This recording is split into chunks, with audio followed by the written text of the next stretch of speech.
Bismillahirrahmanirrahim. Assalamualaikum warahmatullahi wabarakatuh. Waalaikumsalam warahmatullahi wabarakatuh. Alhamdulillahirabbil alamin. Alhamdulillahilladzi la yukhayyibu man amalah wa la yaruddu man sa'alah wa la yaqta'u man wasalah wa la yaslubu man syakarah wa la yakilu man tawakkala alaih. Asyhadu an la ilaha illallah wahdahu la syarika lah wa asyhadu anna Muhammadan abduhu wa rasuluhu la nabiyya ba'dah. Allahumma shalli wa sallim wa barik ala sayyidina Muhammadin wa ala alihi wa sahbihi wa man tabi'ahu ila yaumil qiyamah. Rabbi shrah li sadri wa yassir li amri wahlul 'uqdatan min lisani yafqahu qawli. Alhamdulillah, puji syukur kita kepada Allah Subhanahu wa taala pada kesempatan ini dari sejak semalam sampai kemudian subuh hari ini kita bisa beriktikaf di masjid yang Masya Allah luar biasa.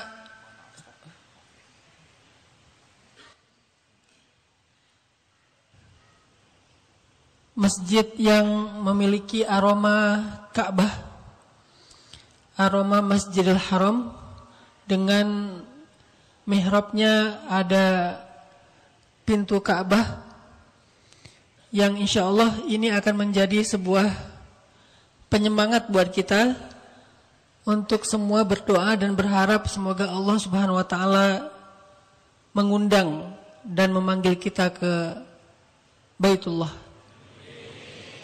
Karena saya selalu percaya yang datang ke sana bukan hanya orang yang mampu, tetapi yang datang ke sana adalah orang-orang yang Allah mampukan.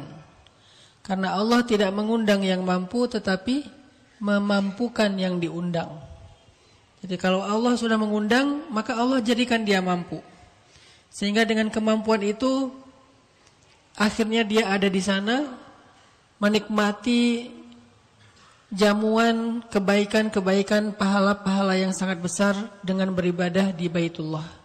Semoga semua kita mendapatkan kesempatan untuk ke sana, khususnya bagi yang masih single, jomblo fisabilillah, semoga bisa ke sana berpasangan dengan pasangan halalnya. Saya punya kesan sendiri di sana karena saya dulu alhamdulillah punya kesempatan menikah di Baitullah, menikah di Masjidil Haram dengan seorang mahasiswi Al-Azhar dari Tuban.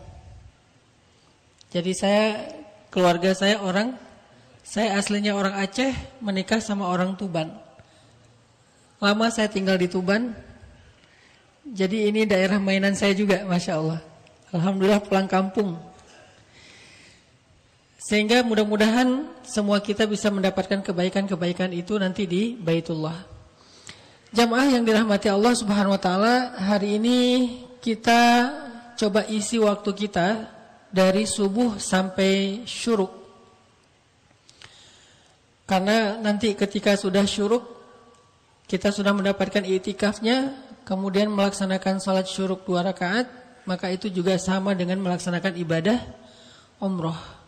Nah, kita isi waktu luang kita antara subuh sampai syuruk ini sekitar 45 menit dengan sama-sama merenungkan dan mentadaburi beberapa ayat Al-Quran.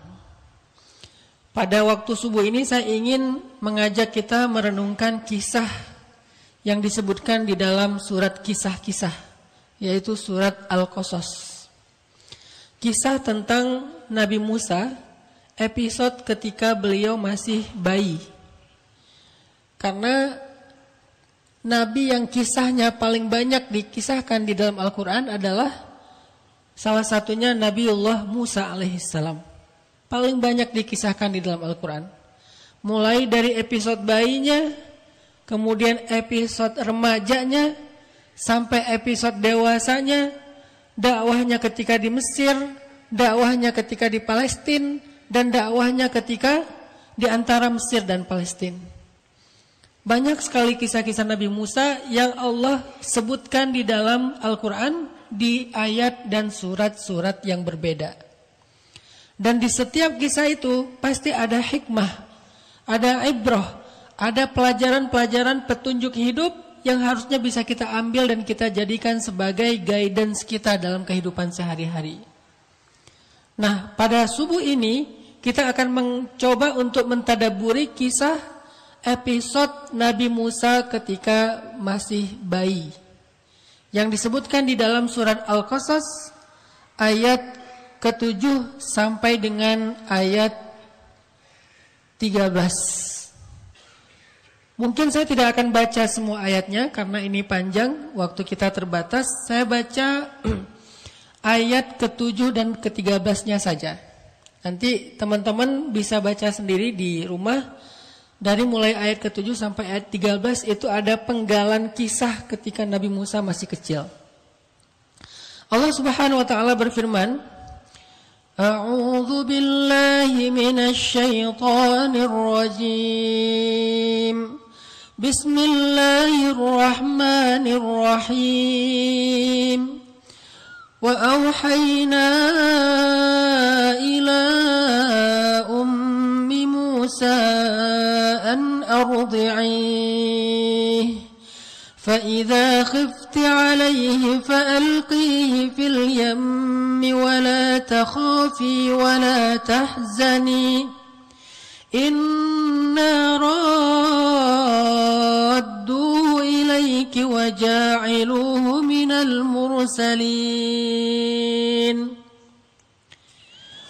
فرددناه إلى أمه كي تقر عينها ولا تحزن ولتعلم أن وعد الله حق ولكن أكثرهم لا يعلمون. Sadaqallahul azim. Jadi singkat ceritanya teman-teman yang dirahmati Allah, setelah Fir'aun bermimpi bahwa dia suatu saat akan digulingkan kekuasaannya oleh seorang laki-laki dari keturunan Bani Israel, maka kemudian dia membuat aturan tidak boleh ada laki-laki atau bayi laki-laki Bani Israel yang lahir di Mesir. Kalau ada perempuan Bani Israel yang melahirkan bayi laki-laki, maka bayi itu akan dibunuh. Berjalanlah aturan ini beberapa tahun sampai kemudian Mesir kekurangan pekerja. Soalnya Mesir itu terdiri dari dua bangsa, ada Kipti, Egyptian, ada Bani Israel. Kipti atau Egyptian ini adalah bangsa aslinya Mesir yang mereka dianggap sebagai ningrat. Sedangkan sedangkan Bani Israel itu dianggap sebagai bangsa pekerja, budak. Setelah beberapa tahun bayi-bayi laki-laki Bani Israel dibunuh, akhirnya orang Egyptian mulai mengeluh karena kekurangan budak. Udah lebih banyak perempuan daripada laki-laki. Lebih banyak perempuan daripada laki-laki. Sehingga mereka kewalahan di ladang-ladang mereka. Yang bekerja orang tua, anak muda udah ada gap. Ada generasi gap antara yang tua sama yang muda. Yang mengurus ladang udah orang tua dan perempuan. Yang membangun bangunan tinggi-tingginya orang Mesir yang tua-tua. Sehingga gak efektif. Akhirnya Haman dan Fir'aun merubah aturannya.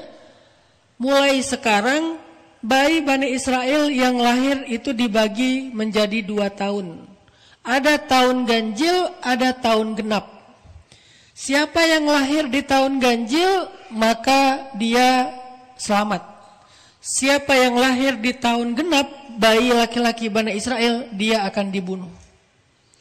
Qadarullah, Harun, kakaknya Musa, lahir di tahun ganjil. Sehingga kita tidak mendengar kisah Harun itu ingin dibunuh. Tapi dengan takdir Allah juga, Nabi Musa lahir di tahun genap, tahun yang dilarang untuk melahirkan anak bayi laki-laki Bani Israel. Sehingga kemudian saat ibu Musa tahu anaknya laki-laki dan dia tahu ini adalah tahun genap, tahun tidak boleh melahirkan bayi laki-laki, ibu Musa bingung. Ini gimana dengan bayi saya? Padahal bayinya sangat sempurna. Ini bayi Nabi dan ibunya perempuan yang sangat istimewa. Karena dari rahim perempuan ini lahir 2 Nabi sekaligus. Ini sesuatu yang sangat istimewa. Yang lain perempuan melahirkan Nabi, tapi kalau ini melahirkan 2 Nabi sekaligus. Ada Nabi ayah yang punya anak-anak Nabi tetapi dari ibu yang berbeda. Misalnya Nabiullah Ibrahim punya 2 anak Nabi, kemudian cucu Nabi, kemudian cicitnya juga Nabi. Anak yang pertama Ismail, anak yang kedua Ishak, kemudian dari Ishak lahir pula Yakub, dari Yakub lahir pula Yusuf. Tetapi tidak dari satu rahim. Sedangkan ibu Musa dengan keberkahan dari Allah melahirkan 2 nabi sekaligus dari rahimnya yang mulia. Bingung bagaimana menjaga dan menyelamatkan bayi Musa yang lahir di tahun yang dilarang untuk lahirkan anak bayi laki-laki. Sehingga dalam kebingungan itu, dalam kekalutan itu, dalam kepanikan itu, tiba-tiba ibu Musa mendapatkan ilham lewat mimpi. Allah menyuruh ibu Musa untuk Allah menyuruh untuk ibu Musa untuk memberi susunya, kemudian alqihi fil yam. Setelah memberi susu, maka hanyutkan bayi itu ke sungai Nil. Bingung, ini bagaimana cara menyelamatkannya? Apakah dibawa lari ke hutan? Apakah dibawa pergi keluar dari negeri Mesir? Apakah disembunyikan di dalam sumur? Apakah disembunyikan di dalam box? Atau gimana? Bingung. Di antara banyak pilihan, tiba-tiba Allah memberi petunjuk, selamatkan bayimu dengan cara hanyutkan ke sungai Nil. Ini sebuah cara yang unik dan belum pernah dilakukan sebelumnya. Sehingga ibu Musa bingung, apakah ini cara yang terbaik? Bagaimana kalau nanti dimakan sama buaya, dimakan sama kuda Nil? Bagaimana kalau tenggelam? Bagaimana kalau sampai dibawa ke negara yang lain? Karena sungai Nil ini membelah 3 negara. Tapi Allah kemudian menguatkan lagi hati ibu Musa dengan sebuah janji, la takhafi wa la tahzani. Jangan takut wahai ibunda Musa. La tahzani, jangan khawatir wahai ibunda Musa. Inna kami radduh ilaik. Kami pasti akan mengembalikannya kepadamu. Ini janji Allah. Ketika sudah yakin dengan janji Allah, akhirnya ibu Musa pun memberanikan diri untuk meletakkan bayinya di sebuah tempat, di sebuah keranjang, kemudian dihanyutkan ke sungai Nil. Apa niatnya? Untuk menyelamatkan bayi itu dari kejaran tentara Firaun. Soalnya tentara Firaun tahu ada bayi yang lahir di daerah situ. Administrasi negara Mesir sudah canggih, sudah maju. Jadi bukan sesuatu yang tidak kedetek sama pemerintah. Tahu kalau ini ada bayi yang dilarang lahir dan anak ini adalah laki-laki dari Bani Israel. Dihanyutkanlah ke sungai Nil. Waktu itu masih pakai tali, diikat, dihanyutkan, kemudian ditarik, dilihat, oh masih aman, dihanyutkan lagi. Sampai ketika hatinya sudah mantap, maka dilepaslah tali tersebut, hanyutlah Musa di sungai Nil. Ketika Nabi Musa hanyut ke sungai Nil, tiba-tiba keranjang itu masuk ke sebuah selokan aliran air yang mengarah ke tempat pemandian istana Fir'aun. Ini nih yang paling unik. Apa yang unik? Dihindari dari Fir'aun, malah hanyutnya ke istana Fir'aun. Nanti kita ambil hikmahnya. Sekarang kita pahami dulu bagaimana kejadiannya. Hanyut ke sebuah selokan yang mengarah ke pemandian istana Fir'aun. Sehingga otomatis ditemukan oleh dayang-dayang, oleh petugas-petugas yang ada di sana, diambil lalu diserahkan kepada istri Fir'aun. Tiba-tiba istri Fir'aun ngelihat bayi yang sangat sempurna, bayi yang sangat menawan, bayi yang langsung membuat istri Fir'aun jatuh hati kepada bayi itu. Allah yang membolak-balikan hati. Sehingga tiba-tiba perempuan ini jatuh hati kepada bayi tersebut, maka dia kemudian mengambil bayi itu untuk dia rawat di rumahnya. Pulanglah Fir'aun. Ketika Firaun pulang melihat ada bayi yang dia tidak kenal di dalam kamarnya, dia bertanya kepada istrinya, ini bayi dari mana? Diceritakan kisahnya, lalu Firaun marah besar dan dia tahu ini adalah bayinya Bani Israel yang sengaja dihanyutkan supaya selamat. Firaun bukannya tidak tahu. Dan Firaun itu nggak bodoh. Kalau bodoh dia nggak jadi raja. Tetapi hatinya tertutup. Dia tahu ini adalah bayi Bani Israel sehingga dia ambil pisau ingin dia bunuh Nabi Musa. Tapi Allah menyelamatkan Nabi Musa dengan cintanya istri Firaun. Sehingga istrinya mengatakan, jadikan dia qurratu ainin li walak. Anak ini menjadi penyejuk mata, menjadi kesenangan, menjadi sesuatu yang membahagiakan bagi aku dan engkau. Kata Firaun, bagi kamu tapi tidak bagi aku. Biarkan aku merawatnya. Nanti setelah dia agak besar, kalau aku sudah bosan, silakan kamu lakukan apa yang kamu kehendaki. Akhirnya Firaun memberikan waktu, ya sudah, kamu rawat sampai beberapa lama. Nanti setelah kamu merasa bosan, aku akan membunuhnya. Amanlah Nabi Musa di situ. Beberapa saat kemudian bayi Musa ini haus. Karena sudah beberapa jam tidak disusui. Akhirnya karena haus, bayi ini menangis. Maka kemudian istri Firaun yang belum pernah punya anak sehingga tidak bisa menyusuinya membuat semacam audisi. Siapa yang bisa menyusui bayi istana?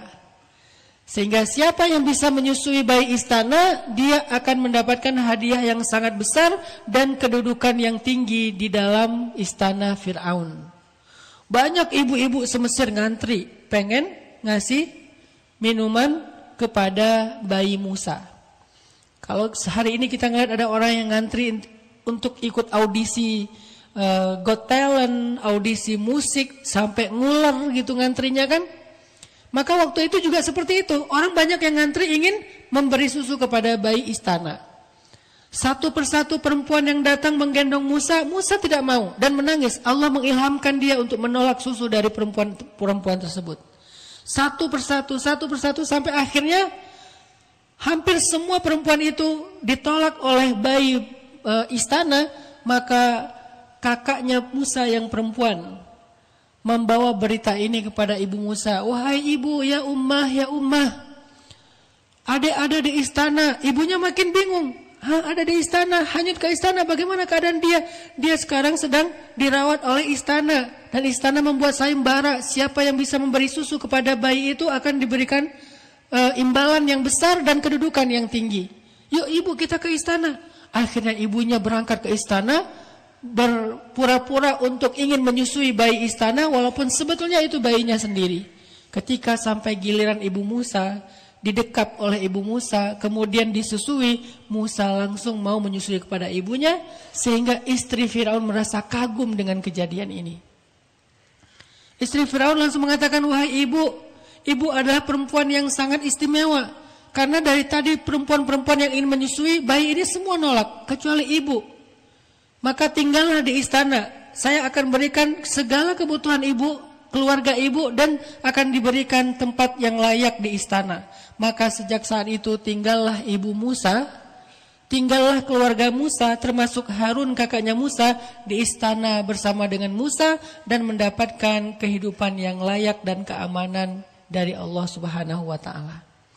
Maka Allah berfirman di ayat ke-13, faradadnahu ila ummih, kami kembalikan Musa kepada ibunya, kai taqarra ainuha, supaya dia menjadi senang, wala tahzan, dan tidak lagi merasa khawatir terhadap Musa, wali ta'lam, supaya dia tahu anna wa'dallahi haq, janji Allah itu benar, walakinna aktsarahum la ya'lamun, tetapi banyak orang yang tidak memahami.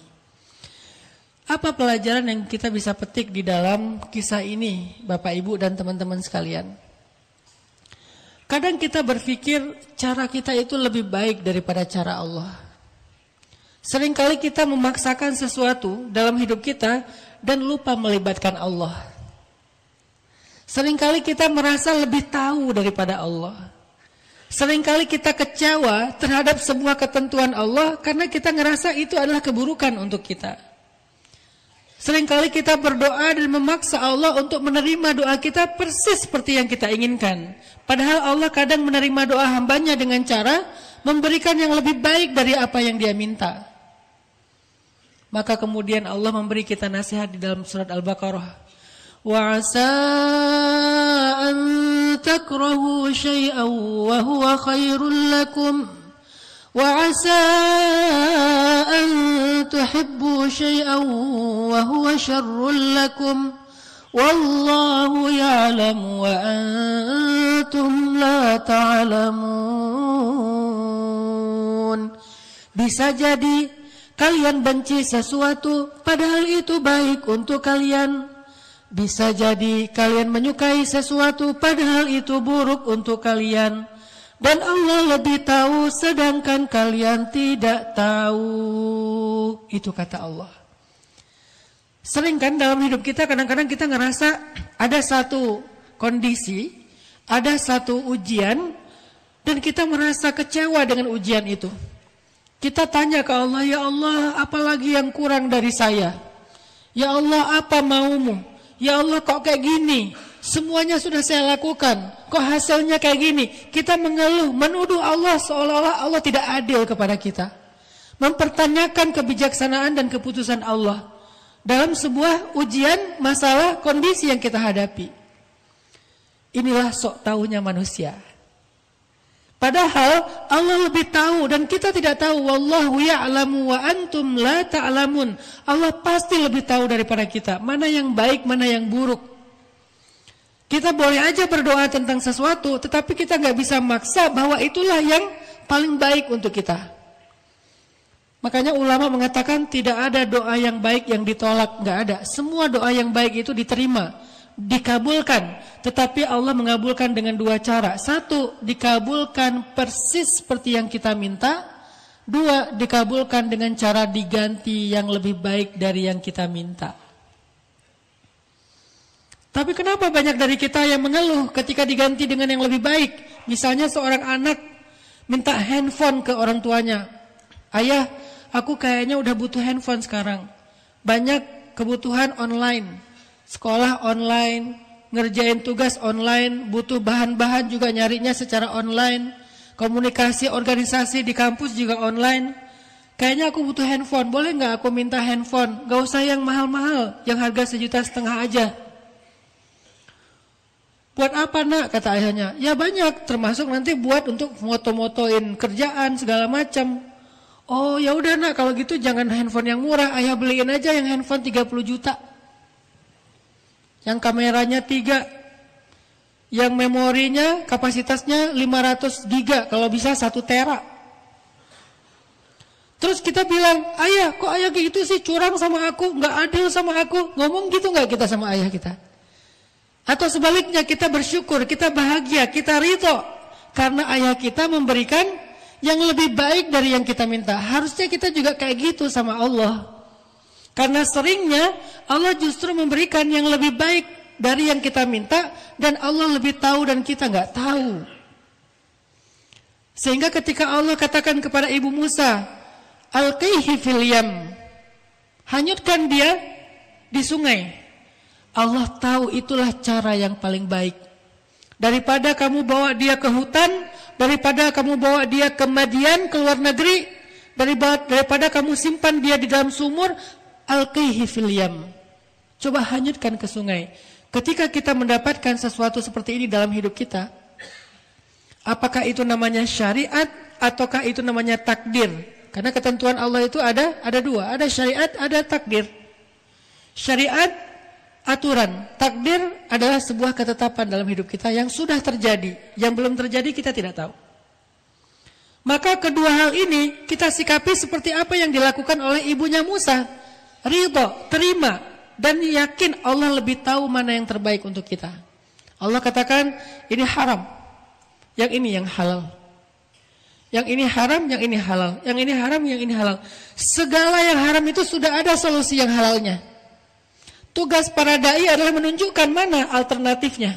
Bukan sekadar mengeluarkan fatwa haram, tetapi mana gantinya. Ada, semuanya lengkap dalam Islam, gak mungkin gak ada.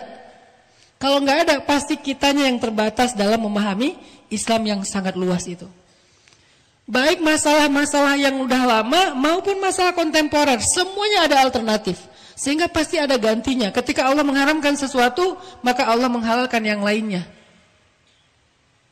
Allah mengharamkan khamr, maka Allah menghalalkan madu, air zam-zam, air yang baik, air sungai. Dan itu jauh lebih sehat untuk kita. Allah mengharamkan pacaran, maka Allah halalkan pernikahan.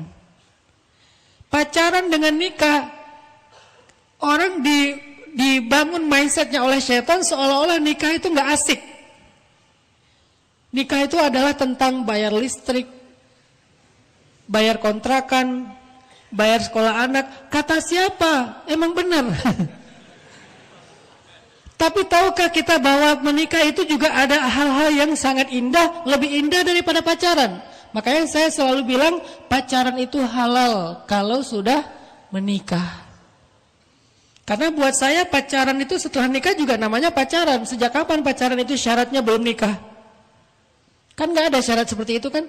Pacaran itu kan bermesraan. Pacaran itu berkasih sayang. Bisa dilakukan secara haram, bisa dilakukan secara halal. Lalu kenapa tidak kita lakukan secara halal? Sehingga gak perlu sembunyi-sembunyi. Kalau yang pacaran sebelum halal, itu memandang aja dosa. Apalagi menyentuh, apalagi berpelukan, apalagi lebih dari itu, semuanya dosa. Makin membuat kita terpuruk dalam dosa yang hidup kita gak akan nyaman. Tapi kalau sudah halal, memandangnya aja itu berpahala. Sehingga sehari-hari kerjaannya mandangin aja. Pagi-pagi gini, kamu lagi ngapain sih? Aku lagi sholat. Hah, sholat gimana? Dengan memandang kamu. Wah, karena pahalanya seperti melakukan 2 rakaat sholat sunnah mutlak. Mandang doang tuh. Memandang pasangan kita, seorang suami memandang istri, maka turunlah kepada dia rahmat dari Allah Subhanahu wa taala. Apalagi nyentuh, apalagi ngecup, apalagi peluk, apalagi dan seterusnya. Artinya ketika Allah mengharamkan sesuatu, Allah udah pasti memberikan gantinya. Allah haramkan riba, Allah ganti dengan sedekah. Yamhaqullahu riba wa yurbis sadaqat. Allah menghapus riba dan meribakan sedekah. Bahasanya gitu. Yurbis sadaqah. Bukan menghalalkan sedekah tetapi meribakan sedekah. Apa maksud meribakan sedekah? Riba itu kan artinya tumbuh. Riba itu artinya bertambah. Maka Allah seperti memberi kita analogi yang sama. Kalau kalian suka riba karena pengen menumbuhkan uang kalian, pengen menambahkan harta kalian karena riba itu adalah pertambahan dan pertumbuhan. Nih aku kasih riba yang halal nih. Apa riba yang halal? Sedekah. Karena ketika kamu bersedekah, maka Allah akan memberikan balasan 700 kali lipat minimal. Maksimalnya bi ghairi hisab, tanpa batas. Coba riba yang gak halal mau ngasih berapa? Bisa gak ada riba yang bisa ngasih 700 kali lipat? Gak ada. Paling sebutlah misalnya ada pinjol ya. Kita jadi pinjol. Berapa kali lipat? 10 kali lipat itu aja udah kena pidana. Terus kita yang sebagai korbannya, ya udah deh gak apa-apalah. Kenapa kita nggak mengambil riba yang halal? Dan riba yang halal itu sudah Allah syariatkan di dalam Al-Quran. Wa yurbis sadaqat. Bagi yang punya harta adalah mencoba untuk menerapkan riba halal dengan cara bersedekah. Nanti balasannya dari langit. Bagi yang nggak punya harta, dia menerima. Dia meminta bantuan secara halal. Apakah meminjam? Karena meminjam pun bagian dari sedekah. Waktu antara kita meminjamkan uang sampai uang kita dibayar, itu kita dianggap setiap hari bersedekah senilai uang yang kita pinjamkan. Kalau saya meminjamkan uang saya kepada teman saya 1 juta, kata dia sebulan baru dibayar, maka selama 30 hari, setiap hari saya seperti bersedekah 1 juta. Hadisnya kan kayak gitu. Lalu ketika kita menunda untuk pembayaran demi memudahkan orang itu karena dia nggak mampu membayar, maka dicatat 2 kali lipat dari uang yang kita pinjamkan. Aduh maaf ya, aku baru bisa bayar 500 ribu lagi, minta waktu sebulan lagi boleh? Oh boleh, nggak apa-apa, aku nggak butuh juga kok. Maka selama 1 bulan itu kita seperti bersedekah 1.500.000 kali 2. Sampai kemudian dibayar lagi, maaf ya baru bisa bayar 300.000, 200.000 lagi, sebulan lagi boleh enggak? Boleh, enggak apa-apa, karena kita pengen sedekah, tapi uangnya balik. Coba bayangin, kurang riba apa itu? Tapi riba ini halal karena tidak menyusahkan orang itu, tetapi Allah Maha Kaya. Jadi uang yang kita pinjamkan itu lebih daripada pinjol loh. Pertanyaannya cuman kita percaya enggak sama janji Allah? Itu aja pertanyaannya. Apa kita lebih percaya dengan janji manusia daripada janji Allah? Sehingga kalau Allah menjanjikan sesuatu buat kita kayak fiktif, buat kita kayak hoax, buat kita kayak fake. Seolah-olah kalau manusia menjanjikan sesuatu itu real. Coba kita nyimpan uang di bank, boleh. Tapi kenapa kita begitu percaya menyimpan uang kita sampai angkanya gede banget di bank yang dijaga oleh manusia, oleh sistem, tapi kita ragu menyimpan uang kita di langit. Sedangkan Allah itu lebih baik dalam menjaga dan lebih amanah, la yukhliful mi'ad. Gimana Ustadz menyimpan uang di langit? Tadi zakat, sedekah, wakaf, meminjamkan, membantu orang lain, itu semuanya meminjamkan, meletakkan harta kita, menyimpan harta kita di langit. Ini adalah tentang masalah kita percaya enggak dengan janji Allah Subhanahu wa taala. Makanya balik lagi ke yang tadi, kalau Allah memerintahkan kita untuk sesuatu, kita belajar percaya itulah yang terbaik untuk saya, syariat. Selain syariat ada namanya takdir. Sesuatu yang sudah terjadi, kita pengen ini, kejadiannya itu. Ya Allah, nikahkan saya dengan Sukainah bintu Husain. Doa seorang tabi'in di depan rukun Yamani. Allah, nikahkan aku dengan Sukainah bintu Husain dari Irak. Siapa Sukainah bintu Husain? Selebgram pada masa itu. Kenapa disebut selebgram? Karena dia terkenal. Saya pakai analogi bahasa anak muda. Alhamdulillah, tiba-tiba dia Allah kabulkan persis seperti yang dia minta. Dia menikah dengan Sukainah bintu Husain. Akhirnya dalil itu kita pakai, ya Allah, oh berarti boleh ya nyebut nama orangnya? Boleh.